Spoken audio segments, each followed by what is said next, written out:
Number 1. Pedro Infante. We begin our investigation into the skies that claimed our greatest voices by traveling back to the golden age of Mexico, to a time when black and white cinema ruled the screens and mariachi music ruled the airwaves. The date is April 15th, 1957. To understand the magnitude of this tragedy, you have to understand that Pedro Infante was not just a celebrity, he was the soul of a nation. He was the Mexican Elvis Presley and Frank Sinatra rolled into one charismatic man who defined what it meant to be a hero in Latin America. He had everything: fame, wealth, women, and the adoration of millions. But Pedro had a dangerous obsession that had nothing to do with music or movies. He was addicted to aviation. He loved the adrenaline of flying so much that he had already survived 2 serious plane crashes before this fateful day, including one that left him with a metal plate in his skull. Most men would have taken that as a sign from God to stay on the ground, but Pedro Infante was not most men. He believed he was invincible. On that humid morning in Mérida, Yucatan, Pedro was not sitting in the luxury of a passenger cabin. He was in the cockpit. He was acting as the co-pilot of a massive 4-engine B-24 Liberator, a heavy bomber plane from World War II that had been converted into a cargo transport for a company called TAMSA. The plane was carrying a heavy load of fish and fabrics bound for Mexico City. It was a beast of a machine, loud, heavy, and difficult to maneuver. Pedro, known in the aviation world as Captain Cruz, was sitting next to the pilot, Victor Vidal. As they taxied down the runway, the engines roared with the power of war, but inside the mechanics of the aircraft, a catastrophe was already brewing. The plane lifted off the ground at roughly 7:45 a.m., climbing into the blue sky. But just moments after takeoff, the number 2 engine on the left wing failed completely. The giant propeller stopped spinning. The aircraft, which was heavy with cargo, immediately lost stability. In aviation, a loss of power on takeoff is the most dangerous situation a pilot can face. The B-24 began to roll violently to the right. Pedro and Victor fought with the controls, wrestling with the yoke, trying to keep the metal giant in the air, but physics was against them. The plane did not just descend, it plummeted. It entered an uncontrollable spiral, falling out of the sky like a stone, directly over the city of Mérida. People on the ground looked up to see the shadow of death passing over them. The plane crashed into the heart of a densely populated neighborhood, smashing into a house on Calle 54. The explosion was absolute. The fuel tanks ignited, turning the crash site into an inferno that consumed everything in its radius. Pedro Infante, the man who had survived everything, the man who had sung about love and loss, was gone in an instant, incinerated in the wreckage, along with the pilot, the mechanic, and a woman and child who were unfortunate enough to be in their yard when the sky fell. The news of the crash hit Mexico with the force of an atomic bomb. It is said that when the radio stations announced his death, the entire country stopped working. People wept openly in the streets. The suicide rate in Mexico reportedly spiked in the days following the crash because for many, Pedro was the only bright light in a hard life. His funeral was attended by hundreds of thousands of people, creating a scene of collective grief that has arguably never been matched since. The irony of his death is haunting. He was a man who conquered every stage, every screen, and every woman he ever met, but he could not conquer the simple laws of aerodynamics.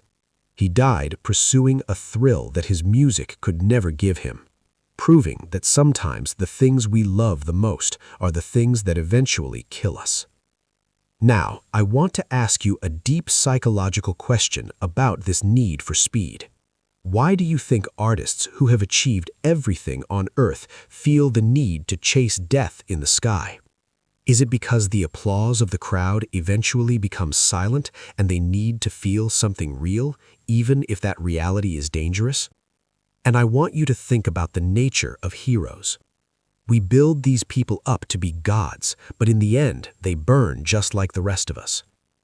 Does knowing that Pedro Infante died in such a violent way change how you hear his romantic songs, or does it add a layer of tragic beauty to his legend? If you are a fan of music history and you want to respect the King of Mexico, please hit that like button right now. It is a small gesture to honor a man whose voice still echoes in every cantina in Mexico. Pedro Infante flew too close to the sun and he fell burning back to the earth. But while Pedro was flying a heavy machine of war, our next victim was flying something much smaller and much more experimental. We are leaving the heat of Mexico and traveling to the coast of California, where a country music legend made a fatal mistake with a fuel tank. He was searching for freedom in a plane he built himself, but he found a watery grave instead. You might think you know the story of the man who sang about country roads, but you have never heard the terrifying details of his final few seconds. Get ready, because the next crash was caused by a design flaw so stupid it will make you angry. Number 2. John Denver. We leave the smoking ruins of Merida and travel north to the cool breeze and sparkling waters of the Pacific coast of California. The date is October 12, 1997. This story is particularly haunting because it involves a man whose music was synonymous with peace, nature, and the simple joys of life. John Denver was the voice of the American countryside. He gave the world anthems like Take Me Home Country Roads and Rocky Mountain High. He was a gentle soul who sang about sunshine and mountains. But on this Sunday afternoon, he was about to meet a violent end caused by a baffling and fatal design flaw in the machine he loved. John was an experienced pilot with thousands of hours in the air. Flying was his escape from the pressures of fame, a place where he could be alone with God and the clouds. He had recently purchased a new aircraft, a Rutan Long-EZ. This was not a standard Cessna or a commercial jet. It was an experimental home-built aircraft made of fiberglass with a pusher propeller in the back and a canard wing in the front. It looked like a spaceship, like something from the future, and John loved it. But this specific plane had a dark secret. The builder of the aircraft had made a modification to the fuel system that was not just inconvenient, it was deadly. In a standard Long-EZ, the fuel selector handle, the lever you turn to switch gas from the left tank to the right tank, is located between the pilot's legs, where it is easy to reach. But in John's plane, the builder had placed the handle behind the pilot's left shoulder. To reach it, you had to take your hand off the stick, unbuckle your shoulder harness, turn your entire upper body around, and blindly grapple for the lever. It was a recipe for disaster, and on that clear October day, the ingredients for that disaster finally came together. John took off from the Monterey Peninsula Airport for a quick flight over the bay. He had declined to refuel before takeoff, believing he had enough gas in one tank to make his short pleasure trip. It was a calculation that would cost him everything. Witnesses on the ground and in nearby boats watched as the white fiberglass plane banked gracefully over the ocean, about 500 feet above the water. It was a beautiful sight until the engine sputtered. The fuel in the primary tank had run dry. This is a routine situation for a pilot. You simply reach down, switch the tank, and the engine roars back to life. But for John Denver, it was a physical struggle. Investigators believe that in those panic-filled seconds, as the propeller windmilled into silence, John tried to twist his body around to reach that handle behind his shoulder. In doing so, his foot likely pressed down hard on the right rudder pedal. The Rutan Long-EZ is a sensitive bird. With the rudder kicked hard to the right, the plane did not glide. It snapped. It banked sharply and entered a steep, terrifying nosedive straight towards the surface of the Pacific Ocean. The impact was not a splash. It was a collision with concrete. Hitting water at high speed is catastrophic. The plane shattered instantly upon contact with Monterey Bay. The violence of the crash was so extreme that when the rescue teams arrived, there was very little left to recover. The body of the man who had sung such gentle songs was so badly disfigured by the trauma that authorities could not identify him by his face. They had to use his fingerprints to confirm that the world had indeed lost John Denver. He was 53 years old, a man who had spent his life looking for peace and found it in the most tragic way possible, alone in the silence of the ocean depths. It is a stark reminder that nature, which he loved so much, is also indifferent and unforgiving. This story forces us to confront the frustration of human error versus bad design. Now, I want to ask you a question that might make you angry. Does it fill you with rage to know that a musical icon died simply because a mechanic decided to put a lever in the wrong place? It seems so preventable, so stupid. Do you think this was just an accident, or was it negligence on the part of the person who built that plane? And I want you to think about the solitude of the pilot. John Denver died alone, struggling in a cockpit with no one to help him. Does the idea of facing your final moments in absolute isolation terrify you, or is there a strange kind of poetry in the fact that he died doing exactly what he loved, away from the noise of the world? If you grew up listening to country roads, or if you just respect the tragedy of a life cut short, hit that like button to pay your respects. John Denver wanted to touch the sky, but a bad design sent him into the sea. But if you think dying in a small experimental plane is tragic, wait until you hear the next story. Our next victim was not an old man looking for peace. She was a young superstar in a rush to get home. She didn't fly alone. She flew with her entourage in a plane that was overloaded with luggage and blinded by the arrogance of a pilot who should never have been allowed to fly. We're going to the Bahamas, where a music video shoot turned into a fiery nightmare. Get ready for the story of the princess of R&B, because this next crash was a crime of negligence. Number 3. Aaliyah. We leave the cold waters of the Pacific and travel to the turquoise paradise of the Bahamas, specifically to the small Marsh Harbor Airport on the Abaco Islands.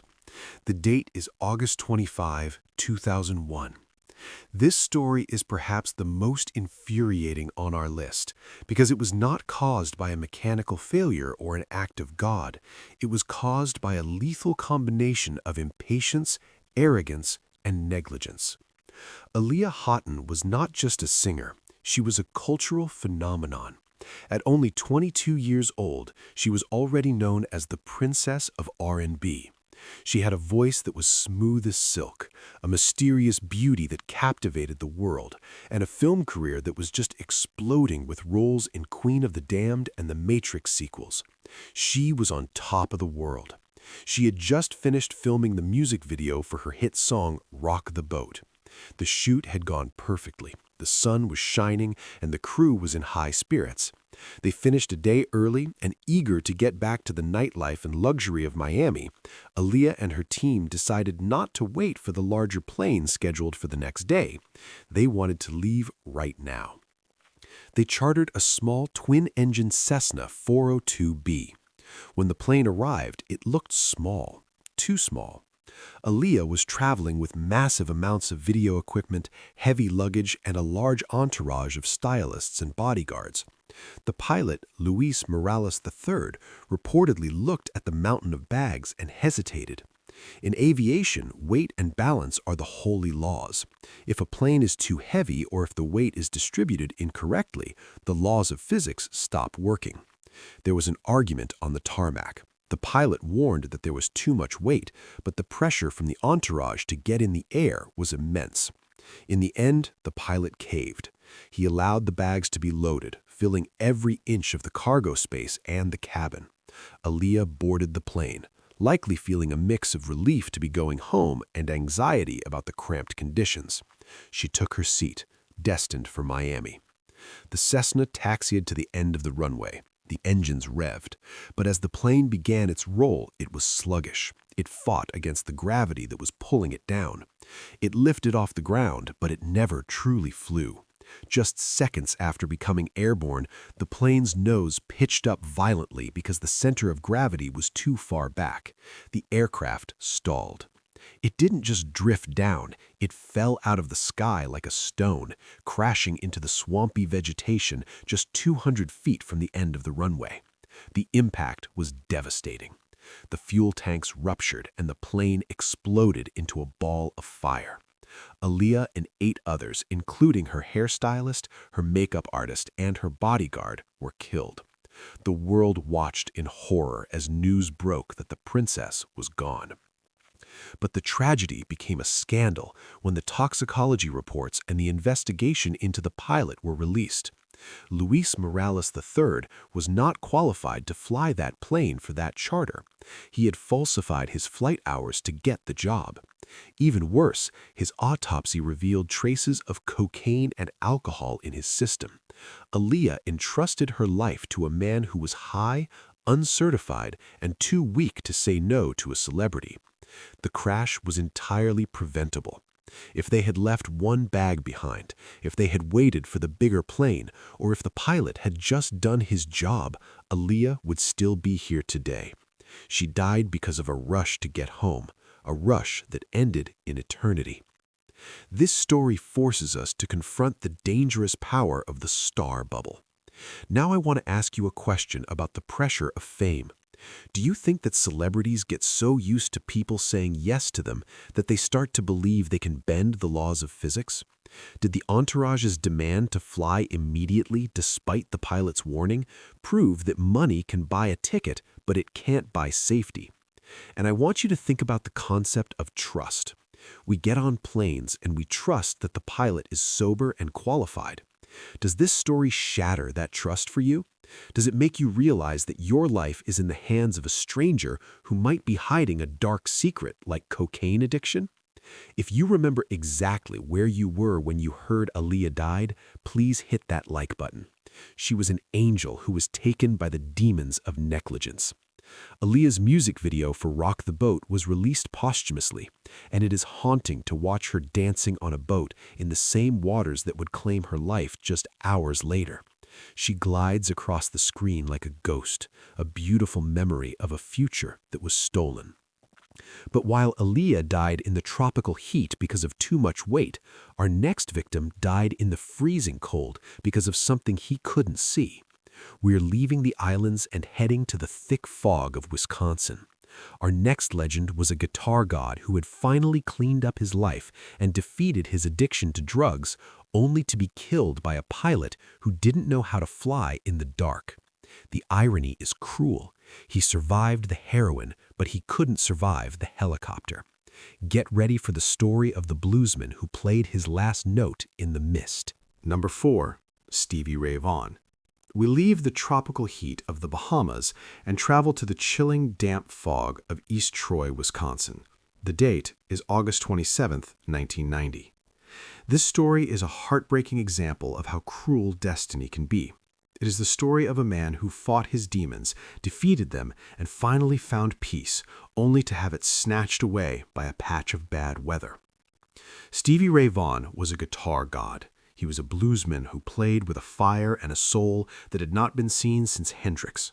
But for years, Stevie had been playing through a haze of cocaine and whiskey. He had lived on the edge of death for a decade. But in 1990, he was a new man. He was clean, he was sober, he had released a new album called In Step, meaning he was finally in step with life. He was playing better than ever, and he was happier than ever. On that Sunday night, Stevie had just finished what might have been the greatest concert of his life at the Alpine Valley Music Theater. The finale was a blues lover's dream. Stevie stood on stage jamming alongside Eric Clapton, Buddy Guy, Robert Cray, and his brother, Jimmy Vaughan. They played Sweet Home Chicago, and the energy was electric. The crowd was roaring, and the musicians were hugging each other backstage, high on the music. After the show, the plan was to drive back to Chicago, which was a long bus ride, but there were 4 helicopters waiting to shuttle the VIPs back to the city. The weather was turning bad. A thick, dense fog was rolling in, covering the valley like a blanket. Stevie Ray Vaughan was tired. He wanted to get back to his hotel to call his girlfriend. He asked his brother Jimmy if he could take the last seat on one of the helicopters. Jimmy said yes. In a twist of fate that changed music history, Stevie took the seat that was originally meant for someone else. He climbed into the Bell 206B Jet Ranger, accompanied by 3 members of Eric Clapton's entourage. Eric Clapton watched them board. He watched the rotors spin up, and he watched the helicopter lift off into the soup of the night fog. It was the last time he would ever see his friend alive. The flight lasted less than a minute. The pilot, Jeff Brown, was qualified to fly, but he was not instrument rated for these specific conditions. In the darkness and the fog, he lost his sense of direction. He likely thought he was clearing the terrain, but he was flying blind. Half a mile after takeoff, the helicopter slammed into the side of a man-made ski hill. The impact was violent and absolute. There was no explosion initially, just the sickening sound of metal crunching against the earth. The wreckage was scattered across the slope. Everyone on board was killed instantly. The tragedy was not discovered until the next morning when the helicopter failed to arrive in Chicago. When the search team found the site, they found Stevie's body amidst the debris. He was wearing his signature hat and his boots, the uniform of a blues soldier who died on the battlefield. The irony of this crash is devastating.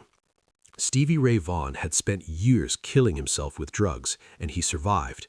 He had finally chosen life. He had finally chosen health. And in the moment of his greatest triumph, when he was clean and pure, the world killed him.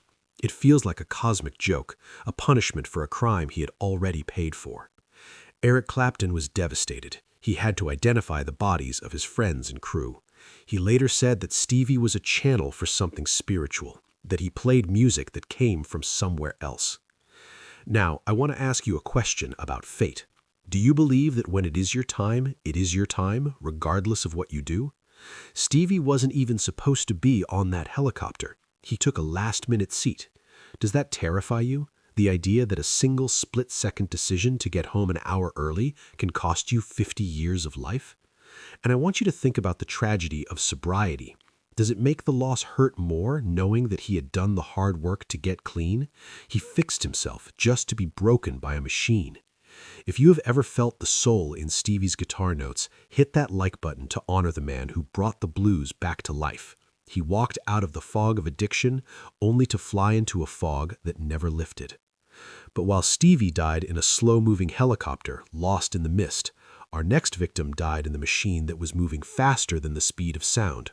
We are leaving the blues and heading to the world of banda music. Our next star was a woman who ruled a man's world. She was tough, she was loud, and she was loved. But her plane didn't just crash, it disintegrated. We are going to Mexico for a nosedive that defied the laws of physics. Get ready for the story of the diva, because this crash left nothing behind. Number 5. Jenni Rivera. We leave the gentle slopes of the Wisconsin ski hill and rocket south to the rugged Sierra Madre Oriental Mountains of Nuevo León, Mexico. The date is December 9th, 2012. This story is the Latin American equivalent of the day the music died. It involves a woman who was not just a singer, but a force of nature. Jenni Rivera, known as La Diva de la Banda, was a titan. In a genre dominated by men in cowboy hats singing about drug lords and violence, Jenni stood tall as a single mother who sang about heartbreak, resilience, and female empowerment. She was the queen of her world. She was the highest-earning Latin artist of the year, starring in reality TV shows and selling out arenas. But on this cold Sunday morning, the queen was about to be dethroned by gravity in the most violent way imaginable. Jenni had just finished a massive concert at the Monterrey Arena. The show was a triumph. She played for 4 hours, pouring her soul out to thousands of screaming fans. It was an emotional night. At one point, she accepted a tequila shot from a fan and toasted to life. She closed the show with the song When a Lady Dies, almost as if her spirit knew what was coming. After the show, she held a press conference where she told reporters, "I am so happy, I feel truly blessed. These were her final public words. At around 3 a.m., she headed to the Monterrey International Airport. She was tired, but she was in a rush. She had to get to Toluca, near Mexico City, to film an episode of The Voice Mexico, where she was a coach. She boarded a private Learjet 25 with her publicist, her lawyer, her makeup artist, and her stylist. Before the door closed, they snapped one final photo together, a blurry, happy selfie posted to Instagram. It remains one of the most haunting images in music history, a freezing of time just minutes before the end. The Learjet 25 is a fast plane, a hot rod of the skies. It took off into the dark night, climbing rapidly. Everything seemed normal. The pilots radioed in as they reached a cruising altitude of 28,000 feet. But then the radar went silent. There was no distress call. There was no mayday. The plane simply vanished. What happened next is the stuff of nightmares. According to the investigation, the aircraft suffered a catastrophic loss of control. It didn't glide down. It pitched over into a near-vertical nosedive. The plane fell from the sky like a missile. As it plummeted, it accelerated, breaking the sound barrier. It hit a speed of over 600 miles per hour, screaming towards the earth at a velocity that the airframe wasn't even built to withstand. The impact occurred in the municipality of Iturbide. The plane struck the side of a mountain with such ferocious kinetic energy that it did not crash in the traditional sense. It disintegrated. It was pulverized. When the search teams arrived hours later, expecting to find a fuselage or bodies, they found nothing but scraps of metal no larger than a notebook. The debris was scattered over a radius of 300 meters. There were no survivors because there was no plane left to survive in. The violence of the crash was so extreme that DNA testing was required to identify the remains. The only recognizable item found at the scene was a California driver's license belonging to Jenni Rivera, lying in the dirt as a grim confirmation that the diva was gone. The shockwave of her death broke the internet, but almost immediately the sadness turned into suspicion. Jenni Rivera had received death threats in the past. She sang in a dangerous genre, often performing in territories controlled by warring cartels. The rumor mill exploded with theories. Was the plane sabotaged? Was there a bomb on board? Was the 78-year-old pilot too old to fly? The official investigation cited a failure in the horizontal stabilizer, a mechanical fault that caused the nose to pitch down uncontrollably. But to this day, millions of fans believe it was a hit. They believe that a plane doesn't just dive straight down at 600 miles per hour without a push. The mystery hangs over the mountain like a fog that will never clear. This tragedy forces us to confront the fragility of power. Now, I want to ask you a question about the conspiracy. Do you believe the official story that an old plane just broke in the sky? Or do you believe the darker theory that the cartels silenced her? Does the violence of the crash, the total disintegration, feel like an accident to you? Or does it feel like a message? And I want you to think about that final selfie. We live in an age where we document everything.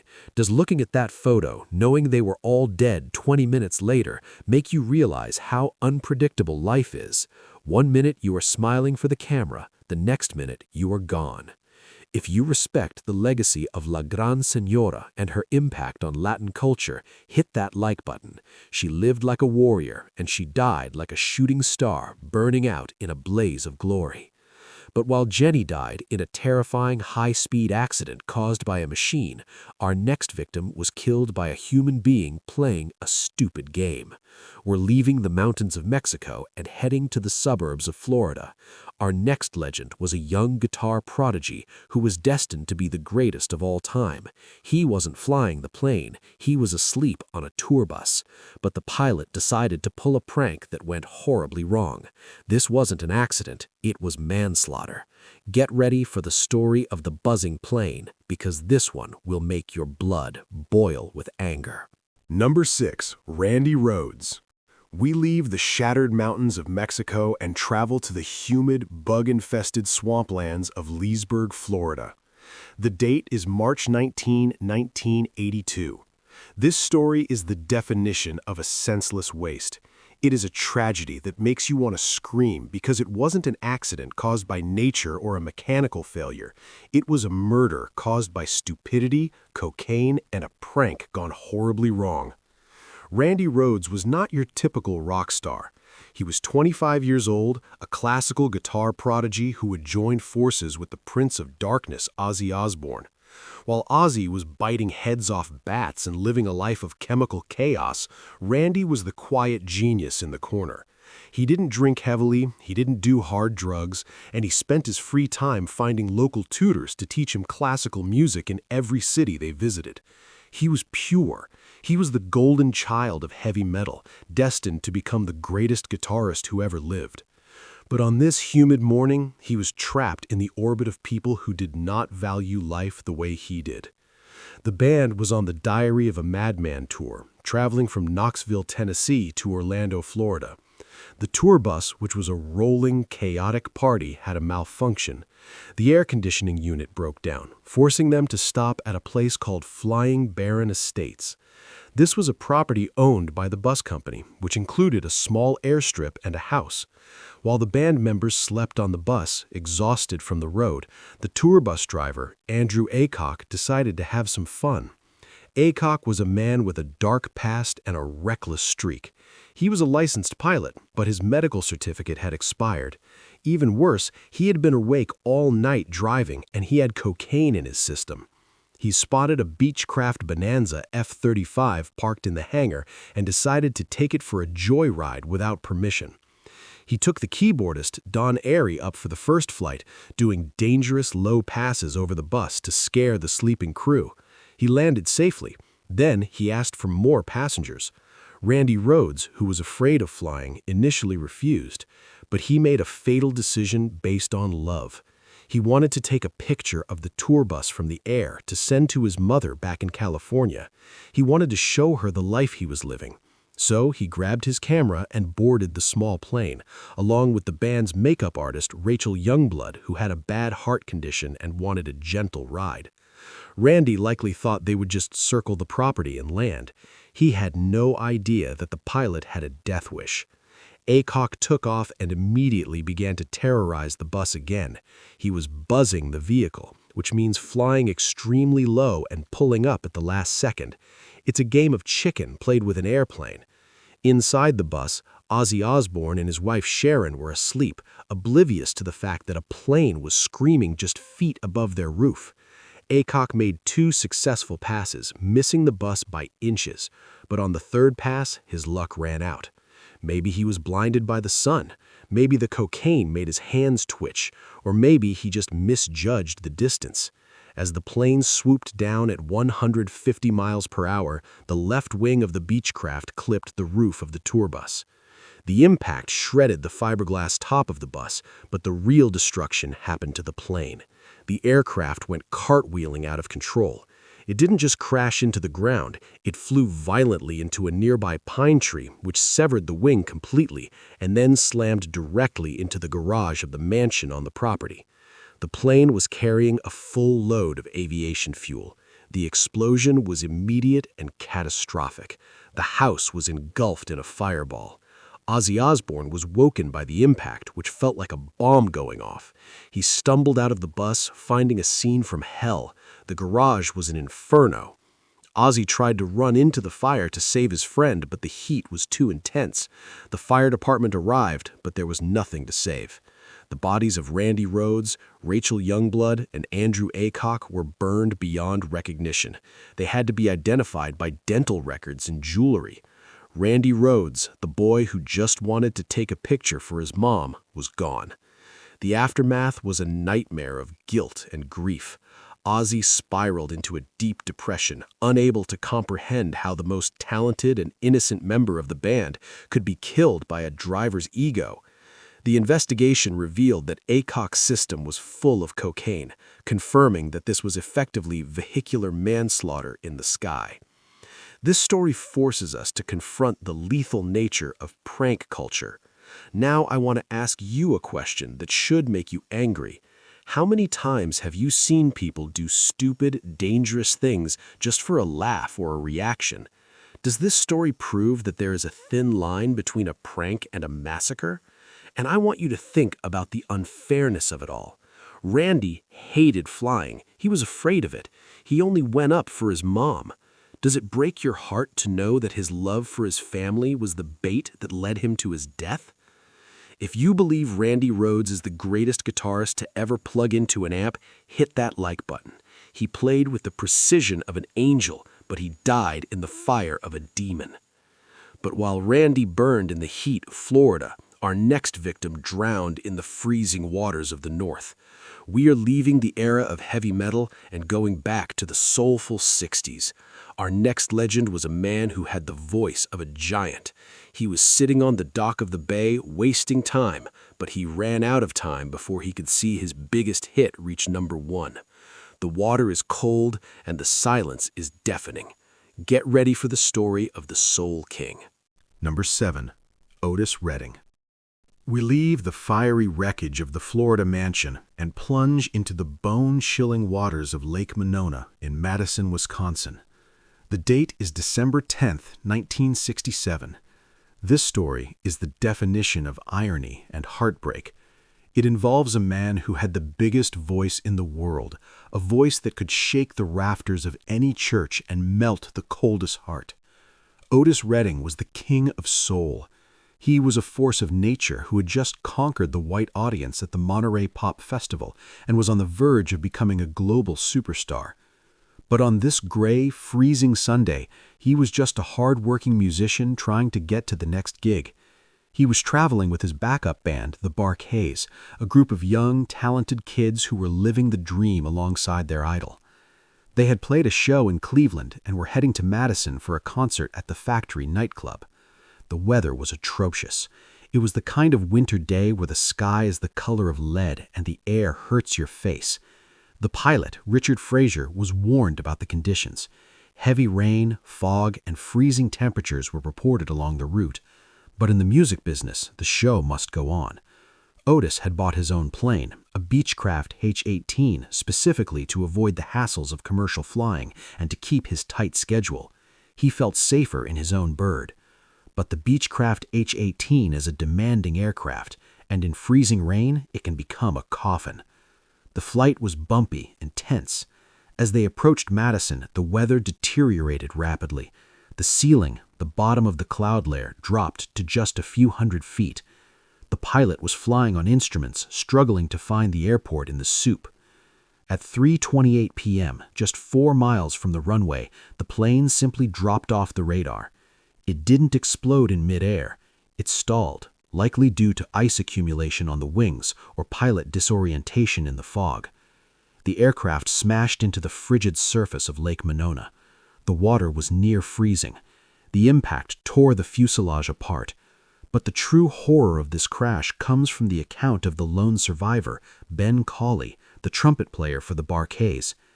Ben was asleep when the plane hit. He woke up not in his seat, but in the freezing black water. He had been thrown from the wreckage. He didn't know how to swim. He grabbed onto a seat cushion that was floating nearby, kicking his legs in the icy darkness. Ben Cawley reported hearing the screams of his bandmates for a few moments before the cold water silenced them. He was alone in the middle of a frozen lake, surrounded by the debris of his life. He waited in the freezing water for 20 minutes, clinging to that cushion, praying for a miracle. When the rescue boats finally arrived, prompted by residents who heard the crash, he was the only one they pulled out alive. Otis Redding, the pilot, and 4 other members of the Bar-Kays were gone, dragged down to the bottom of the murky lake. The king of soul, who had brought so much warmth to the world, died in the coldest way possible. The tragedy is compounded by the music. Just 3 days before the crash, Otis had been in the studio recording a new song. It was a departure from his usual high-energy style. It was a slow, whistled ballad about sitting by the water and watching the ships roll in. That song was Sittin' on the Dock of the Bay. Otis never heard the final mix. He never knew that it would become his first and only #1 hit.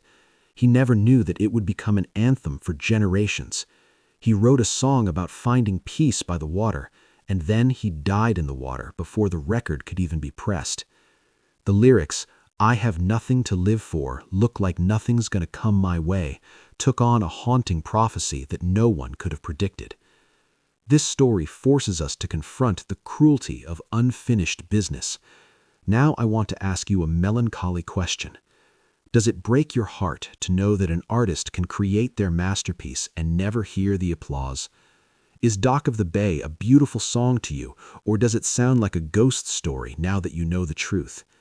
And I want you to think about the survivor, Ben Cawley. Imagine the guilt and the trauma of being the only one to rise from that dark lake. Do you think it is a blessing to survive, or a curse to be the one who remembers the screams? If you believe Otis Redding had the greatest voice in the history of soul, hit that like button. He sat on the dock of the bay in his mind, but his body was lost in the lake.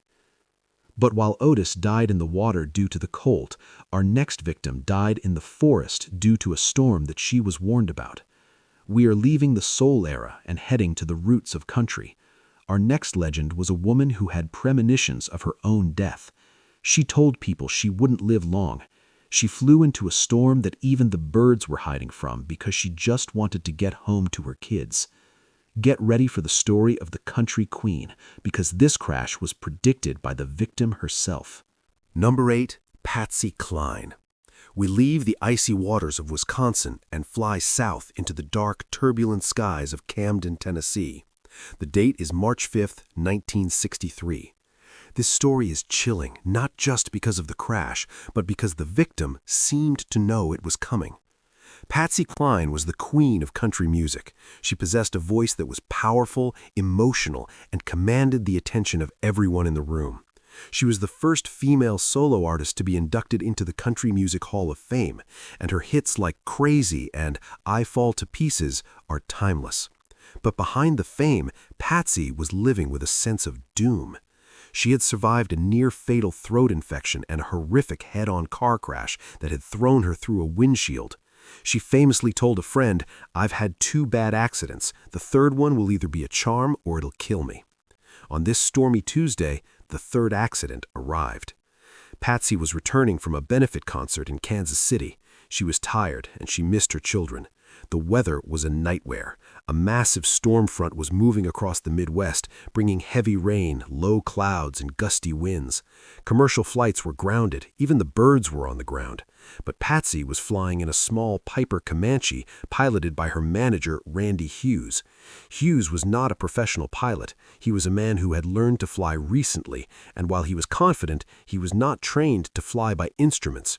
This meant that if he flew into a cloud and lost sight of the ground, he would have no idea which way was up. It is the most dangerous trap in aviation. They landed in Dyersburg, Tennessee to refuel. The airfield manager begged them to stay the night. He told them the weather ahead was a wall of blackness. But Hughes was suffering from a condition pilots call get-there-itis. He was determined to get his star home. He famously said, "I've already come this far. We'll be there before you know it." Patsy, who was exhausted, simply said, "Don't worry about me. When it's my time to go, it's my time." They took off into the gathering darkness. The flight lasted only a few minutes. Just outside of Camden, the small plane encountered severe turbulence and zero visibility. Hughes likely flew into a cloud bank. Without instrument training, his inner ear began to lie to him. He likely felt he was flying straight when he was actually banking. The plane entered a graveyard spiral. Witnesses on the ground heard the engine screaming as the aircraft dove toward the earth at full power. It slammed into a dense forest at high speed. The impact was so violent that the engine was buried several feet into the muddy ground. Patsy Cline, Cowboy Copas, and Hawkshaw Hawkins, 2 other Grand Ole Opry stars who were hitching a ride, died instantly. When the rescue team arrived, the scene was somber. Among the twisted metal and broken trees, they found Patsy's wristwatch. It had stopped exactly at 6:20 p.m., marking the precise moment the music died. They also found her cigarette lighter, which was famously engraved with the words, "Love, Charlie," a gift from her husband, still working in the debris. The woman who sang about falling to pieces had tragically lived out the lyrics of her own song. She ignored the warnings, she ignored the weather, and she trusted a pilot who was overconfident. This story forces us to confront the mystery of intuition. Now, I want to ask you a spooky question. Do you believe that people can sense their own death approaching? Patsy spoke about it openly. Was it just a coincidence, or does the soul know when the clock is running out? And I want you to think about the pressure of getting home. We have all been there, pushing through a storm or driving when we are too tired just to get to our own bed. Does this story make you realize that arriving late is better than never arriving at all? If you get chills listening to Patsy Cline's voice, knowing she predicted her own end, hit that like button. She walked through the fire twice, but the third time, the sky claimed her. But while Patsy died because she rushed into a storm, our next victim died because of a pilot who was physically unfit to fly. We are leaving the country woods and heading to the deep south of Louisiana. Our next legend was a folk singer who wrote a song about saving time in a bottle, but he ran out of time before he could open it. He was writing a love letter to his wife when the lights went out. Get ready for the story of the time traveler, because this crash was a tragedy of fatigue. Number 9. Jim Croce. We leave the stormy skies of Tennessee and travel deep into the humid bayous of Natchitoches, Louisiana. The date is September 20th, 1973. This story is widely considered one of the most poetic and crushing tragedies in music history because of the specific legacy the artist left behind. Jim Croce was not just a singer, he was a storyteller.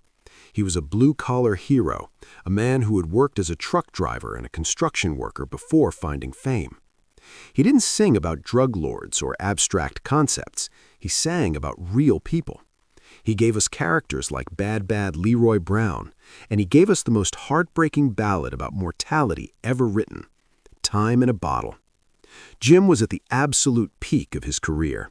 He had struggled for years to make it, and finally, at age 30, he was a superstar.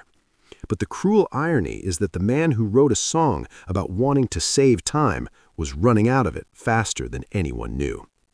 On that Thursday night, Jim had just finished a concert at Northwestern State University. It was a smaller gig, but Jim gave it his all. He was tired. The touring schedule was brutal. He missed his wife, Ingrid, and his young son, AJ, heavily. In fact, during this specific tour, Jim had started to talk about quitting. He was burned out. He had written a letter to his wife earlier that evening, essentially saying that he wanted to leave the music business to write screenplays and spend time with his family. He wrote, "Remember, it's the first 60 years that count, and I've got 30 to go. I love you." He put that letter in his pocket, a promise of a future that would never happen. The entourage headed to the Natchitoches Regional Airport. They were flying a chartered Beechcraft E-18S. The pilot was Robert Elliott. This is where the story turns from bad luck to preventable tragedy. Robert Elliott was 57 years old, and he was physically unfit to fly. He suffered from severe coronary artery disease. Earlier that day, because there were no taxis available, Elliott had been forced to run 3 miles from the airport to a motel. He was exhausted, his heart was strained, and his body was running on fumes. Yet he climbed into the cockpit to fly one of the biggest stars in America to the next show in Texas. The conditions for takeoff were actually perfect. The sky was clear, the wind was calm, and the visibility was good. This should have been a routine flight. The plane taxied to the runway. Jim Croce and his musical partner, Maury Muhlenheisen, settled into their seats, likely closing their eyes for a quick nap. The engines roared to life, and the plane began its roll down the darkened runway. But for reasons that investigators still debate, likely pilot fatigue or a spatial disorientation caused by the pitch-dark terrain beyond the airport, the plane never climbed. It gathered speed, it lifted off the ground, but it failed to gain altitude. It was flying dangerously low, barely skimming the surface of the earth. At the end of the runway stood a large pecan tree. It was the only major obstacle in the flight path. The pilot didn't see it until it was too late. The Beechcraft clipped the top of the tree. The impact was violent. The plane spun out of control and smashed into the ground, crashing through a fence and coming to rest in a tangled heap of metal. There was no fire, but the force of the impact was lethal. Everyone on board, Jim Croce, Maury Muhlenheisen, the pilot, and 3 others, died instantly. The silence that followed was deafening. The man who wanted to save every day like a treasure was gone in a split second before he could even leave the airport perimeter. The aftermath of the crash is what makes this story so enduringly sad. The letter Jim wrote to his wife arrived after his funeral. Imagine the pain of reading your husband's promise to come home and quit the road, knowing he died trying to keep that promise. And then there was the music. Time in a Bottle had been an album track, not a single. But after his death, the lyrics, "If I could save time in a bottle, the first thing that I'd like to do is to save every day," resonated with a grieving nation. The song rocketed to #1. It became the anthem of his death. It felt as if he had written his own eulogy, predicting that there is never enough time to do the things you want to do once you find them. This story forces us to confront the concept of the unfinished life. Now, I want to ask you a question about the cruelty of timing. Does it hurt more to know that he was planning to quit? He was one decision away from being safe. If he had quit 1 week earlier, he would be alive. Does this make you realize that putting off your happiness for one more job is a dangerous game? And I want you to think about the pilot's health. We trust pilots with our lives. Does it terrify you that a man with a bad heart who just rammed 3 miles was allowed to fly a plane at night? It highlights how unregulated the charter business was back in the 70s. If you have ever shed a tear listening to Time in a Bottle, hit that like button. Jim Croce taught us that time is the one currency you cannot earn more of. He saved the music for us, but he couldn't save himself. But while Jim died in the silence of a tree crash, our final victim died in a horrifying spectacle of fire in the sky. We are leaving the folk scene and heading to the era of teen idols. Our final legend was the original heartthrob. He was flying on New Year's Eve to play a party, but his plane was a death trap with a heater that didn't work. Rumors spread that drugs caused the fire, but the truth was simpler and much scarier. Get ready for the final chapter, because this plane turned into a comet before it even hit the ground. Number 10. Ricky Nelson. We reach the final chapter of our tragic journey in the pine forests of DeKalb, Texas. The date is December 31st, 1985, New Year's Eve. This story is the perfect ending to our list because it combines the horror of a fiery crash with the devastating power of a false rumor that tarnished a legend's reputation for decades. Ricky Nelson was not just a singer, he was American royalty. He grew up on television, starring alongside his family in The Adventures of Ozzie and Harriet. He was the original teen idol before the term even existed, paving the way for Elvis and the Beatles. With his handsome face and rockabilly sound, he captured the hearts of a generation. By 1985, Ricky was 45 years old. He wasn't the young heartthrob anymore, but he was still touring, still playing the hits, and attempting a comeback. He was traveling from Guntersville, Alabama to Dallas, Texas, to perform at a New Year's Eve sock hop at the Park Suite Hotel. It was supposed to be a night of celebration, a nostalgic party to ring in 1986. Ricky hated flying commercial. He valued his privacy and his freedom, so he had purchased a Douglas DC-3. This was a legendary aircraft, a workhorse from the World War II era that was beloved by pilots for its durability. But Ricky's DC-3 had a history. It had once belonged to the DuPont family and later to rock legend Jerry Lee Lewis. It was a vintage machine filled with velvet couches and heavy curtains, a flying living room. But vintage planes require meticulous maintenance, and this specific bird was plagued by mechanical gremlins. The heating system in the cabin was notoriously faulty, often acting up during flight. On that fateful afternoon, the plane was carrying Ricky, his fiancée Helen Blair, and 5 members of his Stone Canyon band. The pilot was Brad Rank, and the co-pilot was Kenneth Ferguson. The flight was relatively smooth until they reached the skies over northeast Texas. The sun was beginning to set, casting long shadows over the landscape. Suddenly, the pilot noticed smoke curling into the cockpit. It wasn't the gray smoke of an engine failure, it was the thick, acrid black smoke of a cabin fire. In the rear of the plane, panic had already set in. The heater located in the back of the cabin had malfunctioned. Instead of blowing warm air, it had ignited.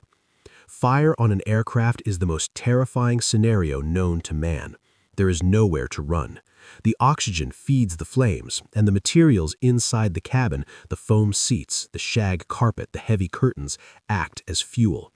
Within seconds, the interior of the DC-3 was an inferno. The pilot, Brad Rank, opened the side window of the cockpit to clear the smoke so he could see to land. But this act likely made things worse, creating a vacuum effect that sucked fresh oxygen into the fire, fanning the flames into a blowtorch. The passengers in the back were trapped. They tried to move forward away from the fire, but the heat and the toxic fumes were overwhelming. The pilot frantically looked for a place to put the burning bird down. He spotted a cow pasture near DeKalb. He put the plane into a steep descent, desperate to get on the ground before the wings melted off. But he was coming in too fast and too low. The aircraft clipped a line of trees, shearing off branches. Then it hit a series of high-tension power lines. The wires acted like a tripwire, tearing the plane apart. The DC-3 slammed into the ground, bouncing violently before skidding into a wooded area and exploding. The wreckage was engulfed in a fire so intense that it burned for hours.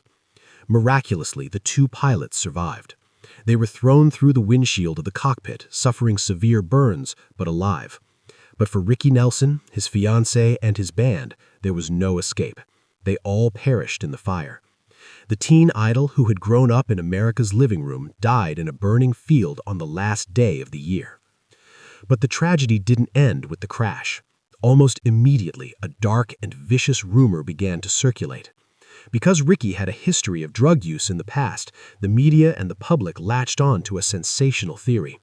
They claimed that Ricky and his crew were freebasing cocaine, using a lighter and ether to smoke the drug, and that they had accidentally set the cabin on fire. The story was everywhere. Headlines screamed that Ricky Nelson had blown himself up. It destroyed his legacy. For years, people remembered him not as a rock pioneer, but as a junkie who killed his own band. It wasn't until the official NTSB investigation was completed much later that the truth came out. There was no cocaine found in Ricky's system. There was no lighter found near the ignition point. The cause was a faulty gasoline heater that had been known to be defective. Ricky Nelson was innocent. He was a victim of a mechanical failure, not a drug habit. This story forces us to confront the cruelty of gossip. Now, I want to ask you an infuriating question. Does it make you sick to know that the media chose to print a lie just to sell papers while a family was grieving? The rumor of the cocaine fire persisted for decades, even after it was debunked. Does this prove that a lie travels halfway around the world while the truth is putting on its shoes? And I want you to think about the horror of that cabin. Fire in the sky is a primal fear. Imagine the helplessness of being trapped in a metal tube that is burning from the inside. Does this story make you rethink the romantic appeal of vintage planes? Sometimes old school just means unsafe. If you grew up watching Ozzie and Harriet or listening to Garden Party, hit that like button to clear Ricky Nelson's name once and for all. He was a pioneer who died because of a heater, not a pipe. This concludes our heart-stopping investigation into the 10 tragic plane crashes that wiped out music legends. We have flown from the snowy fields of Iowa, where Buddy Holly fell, to the tropical waters where Aaliyah was lost. We have seen that money cannot buy safety, that talent cannot defeat gravity, and that sometimes the brightest stars burn out the fastest. We have learned that whether it is a helicopter in the fog or a bomber in the city, the sky is a graveyard that respects no one. If this journey through the history of aviation disasters kept you on the edge of your seat, please hit the like button. It helps us tell these stories and keep the memory of these legends alive. Share this video with a friend who thinks flying is safe, just to scare them a little. And most importantly, make sure you are subscribed and have the notification bell turned on. You do not want to miss what is coming next. We are leaving the skies and the stages and moving into the digital world.